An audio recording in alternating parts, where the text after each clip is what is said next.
मैंने इस अंडे को तो चुरा लिया है, अब इस अंडे की शक्तियों का प्रयोग करके देखती हूँ। यह कहकर चुड़ैल उस अंडे की शक्तियों का प्रयोग समंदर की एक मछली पर करती है। अंडे की शक्तियों से वह मछली वहीं मर जाती है। चुड़ैल के ऐसा करते यह कहानी बहुत समय पहले की है।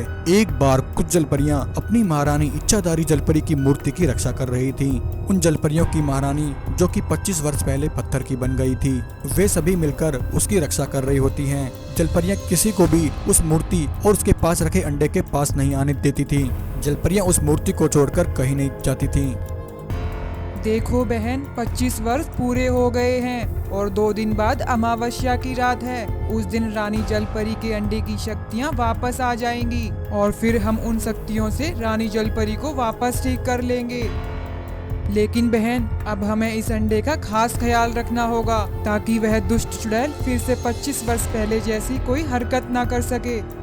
क्या आप जानना चाहते हैं कि 25 वर्ष पहले क्या हुआ था और ये सभी जलपरियां उस अंडे की रक्षा क्यों कर रही थीं? तो चलिए शुरू से देखते हैं। आज से 25 वर्ष पहले की बात है। समंदर की गहराई में एक जलपरी लोक था, जहां एक इच्छाधारी जलपरी अपनी जलपरी सहेलियों के साथ निवास किया करती थी। इच्छाधारी जलपरी बहुत ही दयालु और नेकदिल थी। जलपरी के पास एक जादुई अंडा था। उस जादुई अंडे के अंदर कुछ अद्भुत शक्तियां थीं। इच्छाधारी जलपरी उन शक्तियों से समंदर के गरीब दीन दुखियों की मदद किया करती थी।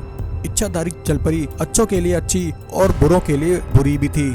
अगर कोई उसके जलपरी लोक में कोई नुकसान या किसी को परेशान करता तो जलपरी अपनी उन शक्तियों से अपने कई रूप धारण कर लेती थी और फिर अकेले ही उन शक्तियों से उसका अंत कर दिया करती थी। ये शक्तियाँ इच्छाधारी जलपरी को उसके पिता से मिली थी। जलपरी के पिता ने मरने से पहले अपनी सारी शक्तियाँ जलपरी को देकर कहा था, सुनो बेटा, आज से ये सारी शक्तियाँ तुम्हारी हैं। तुम इन शक्तियों का ध्यान रखना।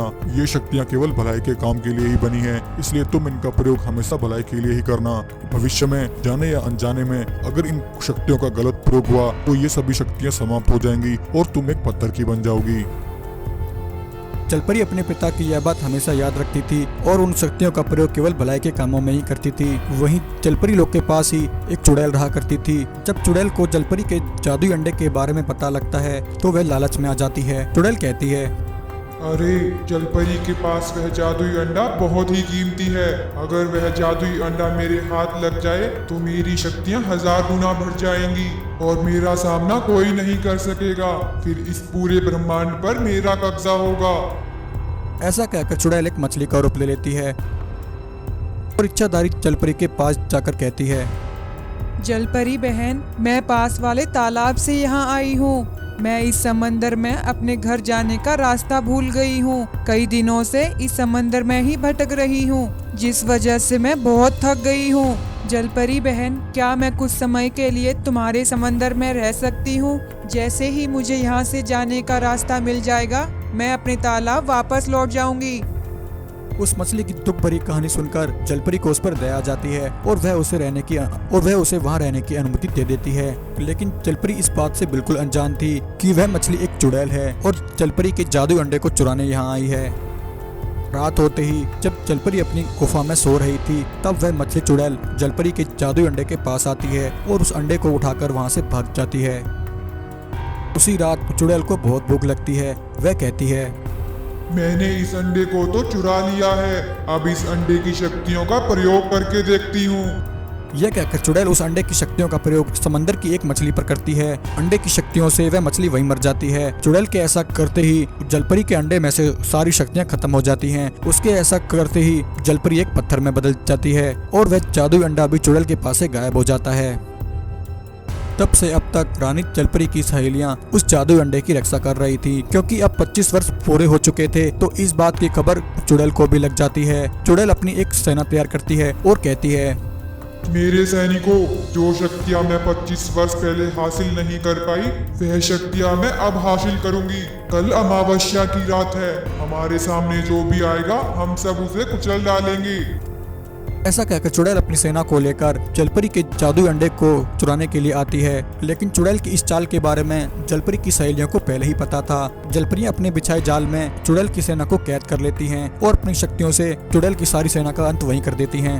वहीं तभी उस जादुई अंडे की शक्तियां उसमें वापस आ जाती हैं। चुड़ैल यह देखकर जादुई अंडे को पाने के लिए उसकी तरफ भागती है, लेकिन तब तक इच्छाधारी जलपरी ठीक हो चुकी थी। इससे पहले चुड़ैल जलपरी के अंडे को छूती, जलपरी अपने अंडे की शक्तियों से चुड़ैल पर हमला करती है और चुड़ैल को वहीं मार देती है और उसे पाताल लोक पहुंचा देती है।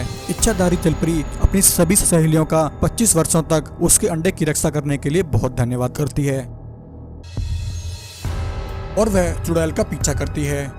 अरे छोड़ दो दुष्ट चुड़ैल, कहाँ लेकर जा रही हो मेरे एक बच्चों? बार की कहानी है। एक बार गांव के सरपंच के घर उसकी पत्नी को 2 जुड़वा बच्चे हो जाते हैं। सरपंच के घर खुशी का माहौल होता है। गांव के सभी लोग सरपंच के घर बधाई देने आए होते हैं। बधाई हो सरपंच जी, बधाई हो। ईश्वर की कृपा से आज आप 2 जुड़वा बच्चों से संपन्न हुए। 2 जुड़वा बच्चे आ जाने से सरपंच खुश होकर पूरे गांव में दावत का ऐलान करता है। सरपंच के आमंत्रण से सारे गांव में खुशी का माहौल होता है। वहीं उस रात जब सभी गांव वाले अपने घरों में सो रहे होते हैं, तभी एक भयानक चुड़ैल उस गांव में अचानक से आ जाती है। चुड़ैल कहती है, मुझे इस गांव में नवजात बच्चों की गंध आ रही है। कहाँ है वह नवजात बच्चे? तभी उस चुड़ैल की नजर सरपंच की बीवी और उसके दोनों जुड़वा बच्चों पर पड़ती है। अरे वाह, 2 जुड़वा बच्चे। मुझे ऐसे ही बच्चों की तलाश थी। वह चुड़ैल उन दोनों बच्चों को उठा लेती है और उन्हें लेकर वहां से भागने लगती है। तभी इतने में सरपंच की पत्नी की आंख खुल जाती है और वह चुड़ैल का पीछा करती है। अरे छोड़ दो दुष्ट चुड़ैल, कहाँ लेकर जा रही हो मेरे बच्चों को? कोई बचाओ मेरे बच्चों को।